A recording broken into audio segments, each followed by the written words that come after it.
ওম তৎসৎ। আগামী 5 এপ্রিল রোজ শনিবার আমি এবং আমার ইয়েলো কিং এবং তার সাথে আরও কয়েকজন থাকছে। আমরা সবাই মিলে কালকে বাইক ট্যুরে রওনা দিচ্ছি চিলমারি নদী বন্দর, যেখানে কালকে অনুষ্ঠিত হতে যাচ্ছে ব্রহ্মপুত্রের স্নান। কারণ হচ্ছে কালকে যেই মহা অষ্টমী, যেটা রাম অষ্টমী বলে, তো কালকে সেই স্নানটার উপলক্ষে আমরা কয়েকজন মিলে রওনা দিচ্ছি, আমাদের সাথে আরও অনেকেই থাকছেন।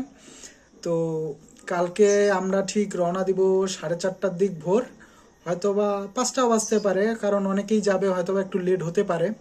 তো আমরা কিভাবে যাব, কিভাবে রওনা দিব, কোথায় নাস্তা করব, এবং সেখানে যাই আমরা স্নানটা কিভাবে উপভোগ করব এবং কিভাবে সবাই স্নান করছে সেটাও দেখানোর চেষ্টা করব, এবং সেখান থেকে কিভাবে ফিরে আসব, কাদের সাথে দেখা করব, সবটাই আমাদের ভিডিওর মাধ্যমে প্রকাশ করব আমরা।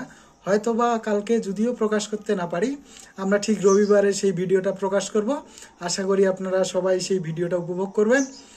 আর হয়তোবা অনেকের মনে প্রশ্ন জাগতে পারে যে আমরা কেন এত সকালবেলা রওনা দিব। কারণটা হচ্ছে যে ব্রহ্মপুত্রের স্নানটা আমরা সবাই সাধারণত জানি যে সেটা খুব সকালেই স্নানটা হয়ে যায়, যার ফলে আমরা চেষ্টা করব সেই স্নানটা ধরার জন্য। এই জন্যই আমরা সবাই মিলে ভোরবেলা রওনা দিব, এবং আশা করি আপনারা সেই ভিডিওটা উপভোগ করবেন এবং দেখার জন্য অবশ্যই আগ্রহী হয়ে থাকবেন।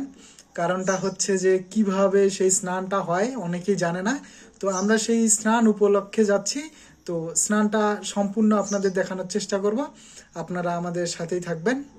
আমরা সবাই যাচ্ছি, তো সবাই আমাদের জন্য আশীর্বাদ করবেন। ওম শান্তি।